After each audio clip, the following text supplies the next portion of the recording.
Morning everybody. So it's a Sunday today, and when I came in from the old store to find our accommodation, I did see a church there, so I'm just going to pop off and do my church service while I've got an opportunity.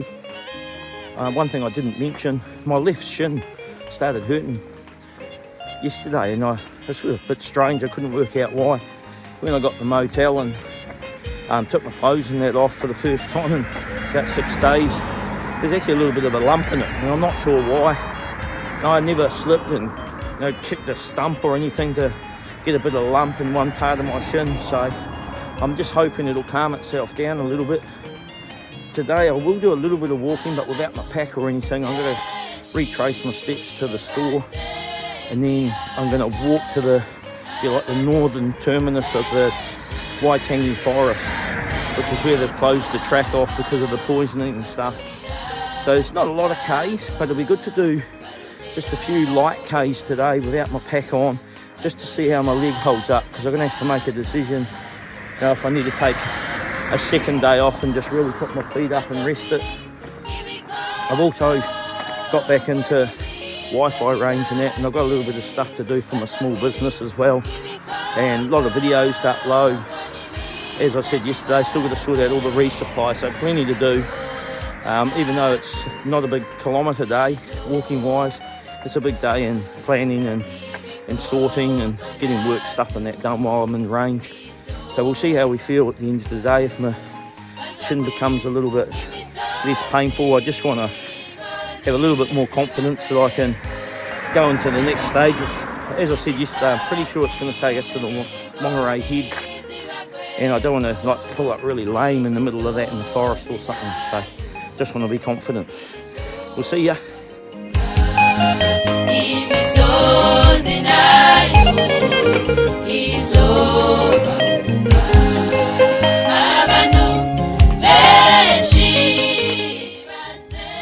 So I've just retraced my steps, so back down at the stone store, and the trail's just going to continue over here.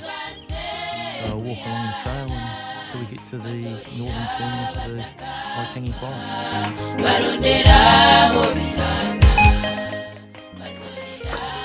This is just a tiny little section just away from the stone store, but so far everything about Kerikeri's been beautiful. I really like the place.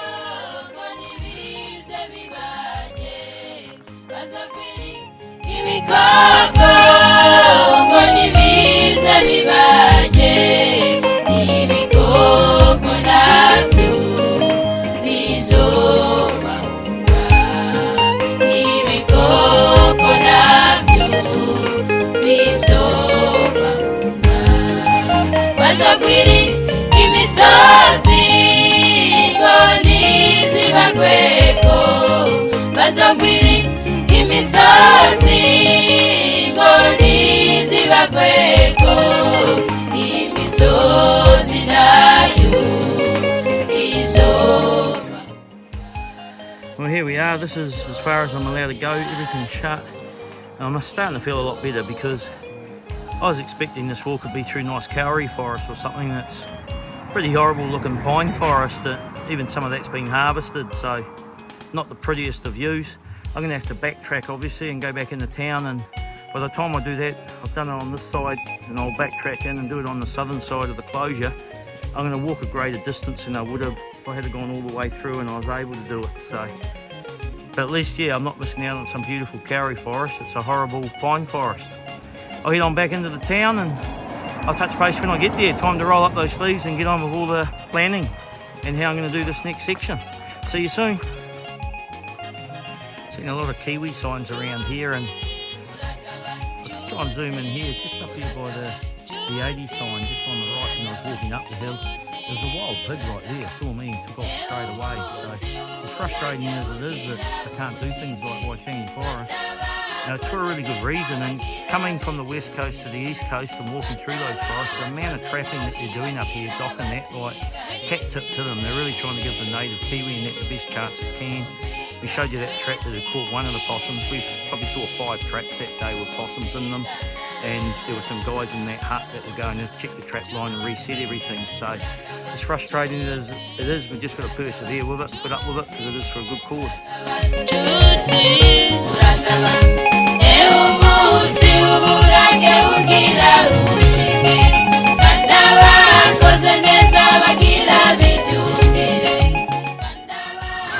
So when I came in yesterday, I was pretty tired, so I didn't say too much when I got here. Just had an ice cream and an LMP. But there was a bridge over the river there. It was quite surreal, really, coming from the west coast. And I looked down over here, and you start to see a few yachts and stuff, and you realise, yeah, I'm now on the east coast. And this is a little stone store. I had a photo of that yesterday. And this one over here is Kemp House. I took a photo of the sign over there. I think you can eat in there as well. I'm going to go have a little look in a minute. But that's the oldest house, I think, as well, or one of the oldest houses in New Zealand. And obviously this is the longest running store.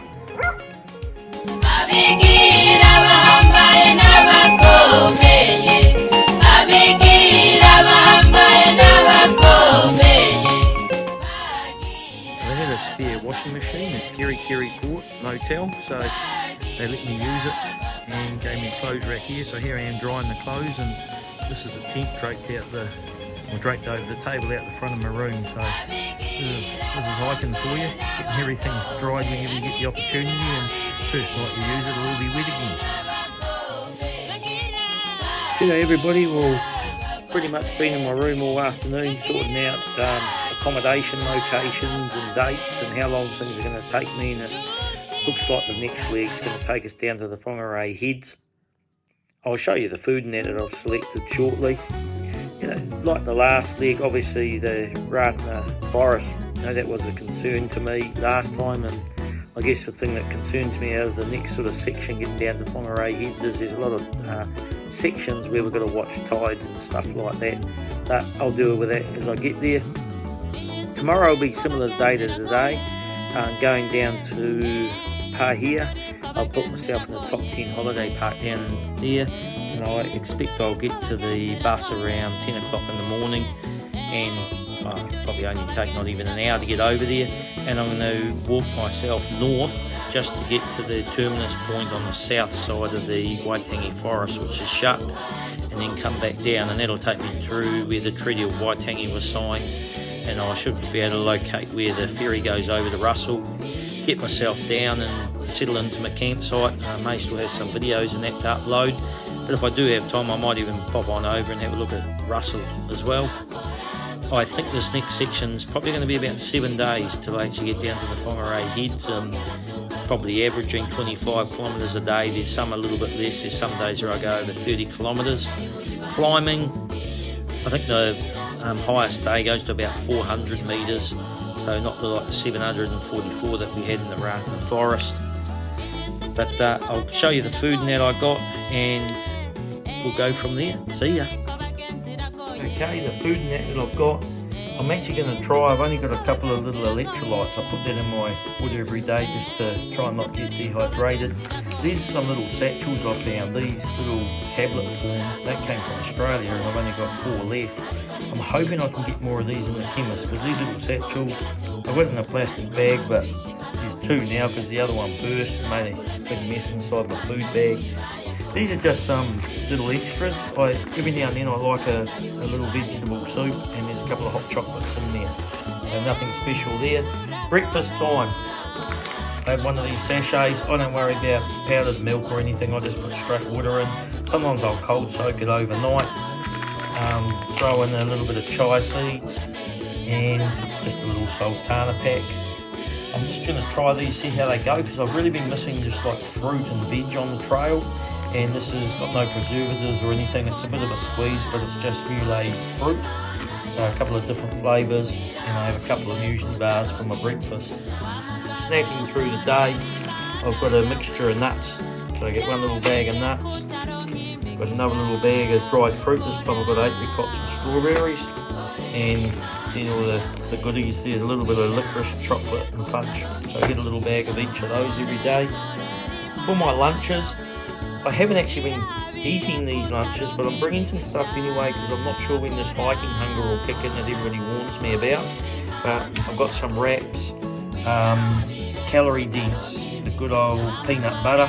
I'm not a big fan of it, but I can eat it. There's a few little marks in the packaging, courtesy of that possum that's lucky to be alive. And I've got 3 days where I've got some tuna to put in, and then 2 days, because I'm taking 5 days worth of food, where I've got some beef jerky sticks to put in. And then 5 days, but I've only got 3 evening meals. So what I'm banking on, some days I'm just going to eat my snack food over here, and I won't get to my lunches, which is here. So I'll use my lunch for evening meals. Now, if hiker hunger kicks in on me all of a sudden, I am using my lunches as well. Day 4, there's actually a 4 square in one of the towns, so I can go to and get a couple more supplies. So pretty much that's what I'm going to do for this trip. And everything else in my motel room, all my clothes, they didn't quite dry on that clothes rack, but I brought them into my room anyway, so they're just draped over the chairs here drying out. Just my other stuff just all over the bed, which is probably pretty typical when people are in town getting ready for the next leg of their hike. My boots are all ready, I aired them out, the tent is all dried out, I showed you that earlier, my hiking poles. So pretty much, lovely little motel here, there's my room, and I'm going to be ready to go in the morning. So I'm going to get some sleep now, get a couple more videos uploading on the YouTube for you guys, so that happens overnight while I'm sleeping. And I'll get back on that trail tomorrow, looking forward to it, looking forward to getting to that south end of the Waitangi forest and just seeing where that Treaty of Waitangi was signed, and by here looks like a nice little town as well. So we'll see you tomorrow, bye.